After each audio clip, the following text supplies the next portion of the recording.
បាទសួស្តីបងប្អូនអរគ្នាបាទរីករាយមកកាន់វីដេអូថ្មីរបស់យើងបាទវីដេអូដែលយើងឡើងទៅលើល្បឿនលឿនណាបងប្អូន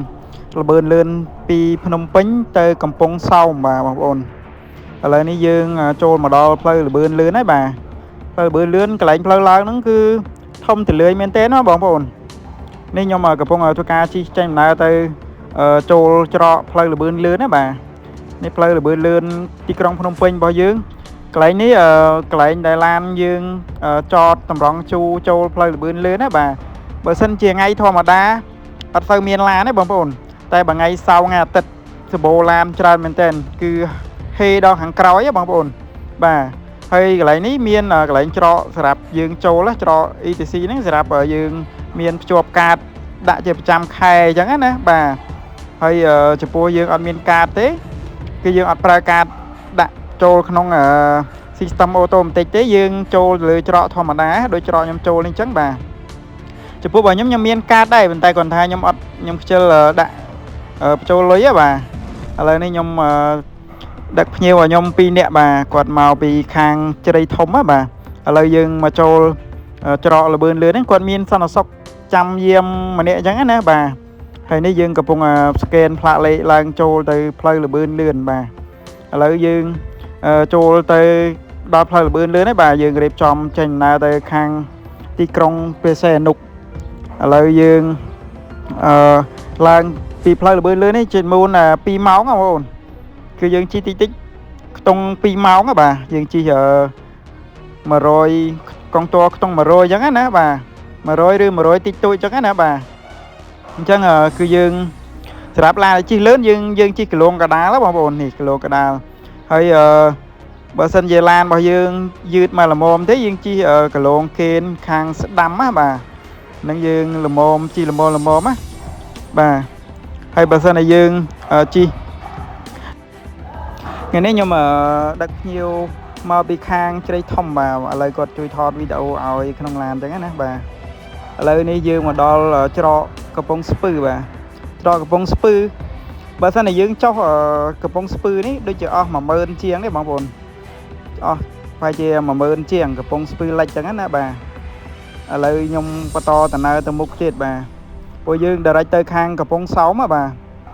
ឥឡូវនេះអត់សូវមានឡានទេបងប្អូនមានឡាន Alphard មួយចឹងណាដែលគាត់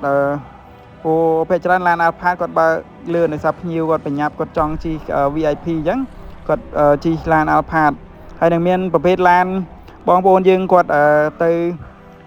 មានដំណើរកំសាន្តមានអីនៅខាងក្រុងបិសេអនុអញ្ចឹងណាបាទគាត់ជិះល្បឿនយ៉ាងលឿនអញ្ចឹងណាឡានលក្ខណៈជាគ្រូសាបាទឥឡូវខ្ញុំជិះកង់តួប្រហែលជា100បងប្អូនខ្ញុំដាក់100ថេអញ្ចឹងណាបាទហើយ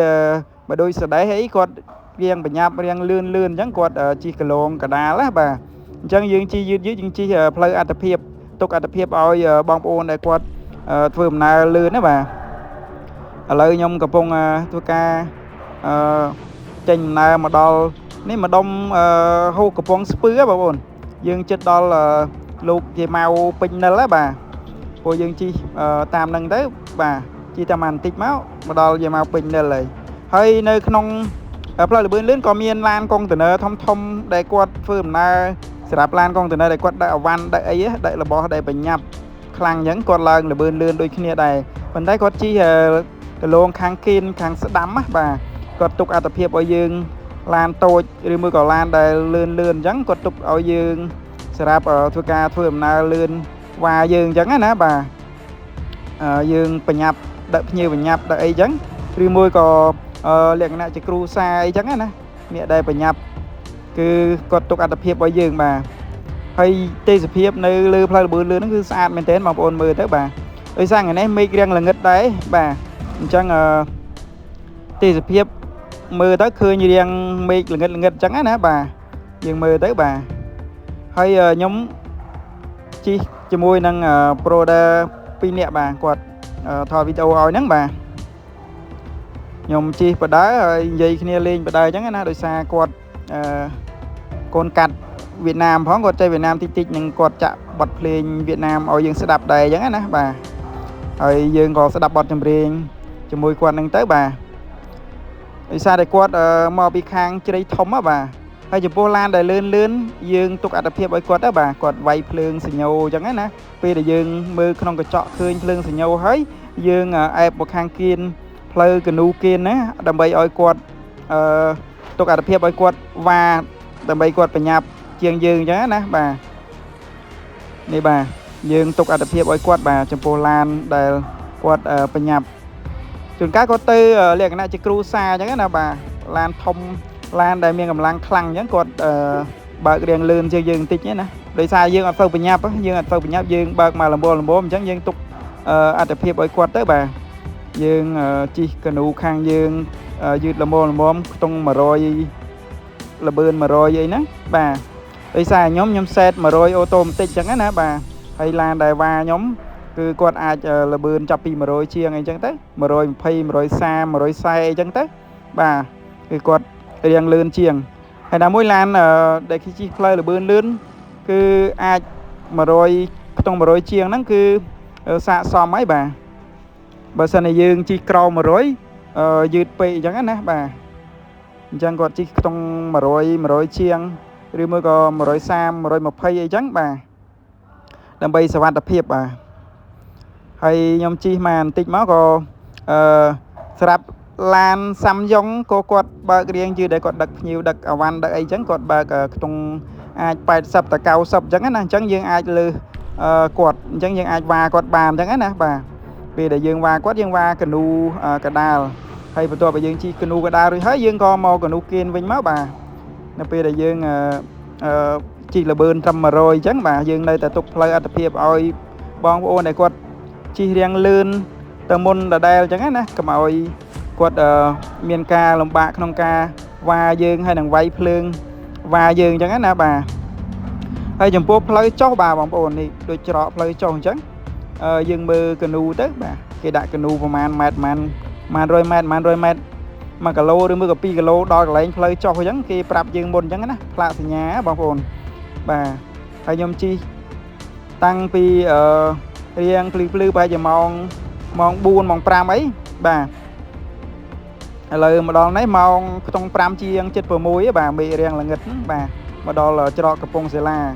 ពេលដែលមកដល់ច្រកកំពង់សិលាខ្ញុំក៏ឈប់ឡានបន្តិចដើម្បីយើង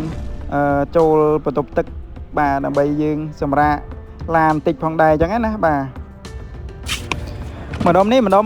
យើងចូលមកដល់ព្រៃនប់ហើយបងប្អូនយើងមកដល់ខាងព្រៃនប់ហើយបាទម្ដុំនេះច្រកព្រៃនប់ចូលមកដល់ចិត្តព្រៃនប់ហើយបាទ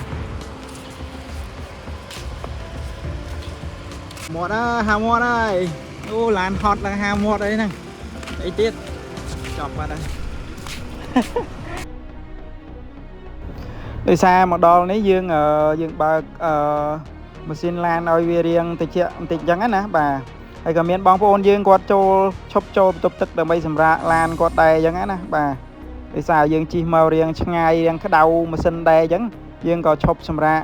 ចូលបន្ទប់ទឹកចូលអីបន្តិចអញ្ចឹងណាបាទបងប្អូនបន្ទាប់ពីយើងសម្រាកបន្តិចហើយយើងក៏បន្តដំណើរមកដល់នេះបាទមកដល់ខាងច្រកចេញកំពង់សោមនេះបាទយើងមកដល់ច្រកចេញហើយបាទមកដល់ច្រកចេញនេះយើងរៀបចំទឹកប្រាក់ចំនួនបើឡានព្រុសយើងអស់$14.96អញ្ចឹងណាបាទយើងចិត្ត$15អញ្ចឹងបាទនេះកន្លែង receipt ដែលគាត់គិតលុយយើងបាទចំពោះឡានប្រភេទឡានស៊ីដានរបស់យើងបាទហើយបន្ទាប់ពីយើងគិតលុយគេដែរហើយយើងក៏មកដល់បាទកំពង់សោមបាទនេះមកដល់ទីតាំងដែលគាត់ស្នាក់នៅបាទយើងមកជាមួយគាត់ហ្នឹងបាទមកដល់ទីតាំងគាត់ស្នាក់នៅម្ដុំចិត្តពីមានឯករាជ្យបងប្អូននេះបាទមកដល់ចិត្តមានឯករាជ្យអីបាទឥឡូវពួកគាត់កំពុងរៀបចំអវ៉ាន់ឡើងបាទសម្រាប់ដល់កន្លែងទីតាំងដែលគាត់ស្នាក់នៅជាមួយនឹងមិត្តភ័ក្តិរបស់គាត់អញ្ចឹងណាមិត្តភ័ក្តិរបស់គាត់នៅជុំគ្នាអញ្ចឹងបាទឥឡូវយើងកំពុងរៀបចំដាក់អវ៉ាន់ដាក់អីបាទអវ៉ាន់របស់គាត់មានតិចទេបាទគាត់មក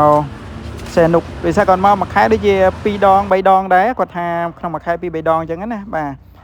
ចំពោះវីដេអូយើងនឹងយើងមានតែប៉ុណ្្នឹងបាទអរគុណសម្រាប់ការតាមដានបាទជួបគ្នាវីដេអូក្រោយបាយបាយ បាទសម្រាប់បងប្អូនដែលមានបរិការឡានតាក់ស៊ីបាទកុំភ្លេចតាក់ទងមកខាងខ្ញុំណាបាទចំពោះប្រភេទឡានយើងមានទាំងអស់បាទដូចនៅក្នុងរូបហ្នឹងបាទបងប្អូនបាទសម្រាប់យើងចង់មកលេងកំពង់សោមបាទឬក៏ទៅតាមបណ្ដាខេត្តនានាបាទអរគុណសម្រាប់ការតាមដានវីដេអូនេះជួបគ្នា